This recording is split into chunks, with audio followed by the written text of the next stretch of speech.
भइसकेकी हुन्।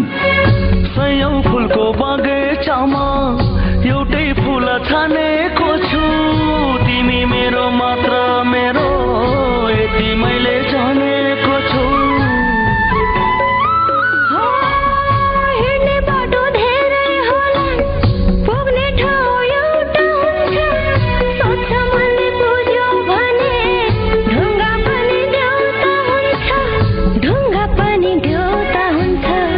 तिमी मेरै हौ भनेर तिम्रै भर पर्न पाए, अरू केही चाहिँदैन, तिम्रै काखमा मर्न पाए। मलाई पनि के चाहिँदैन,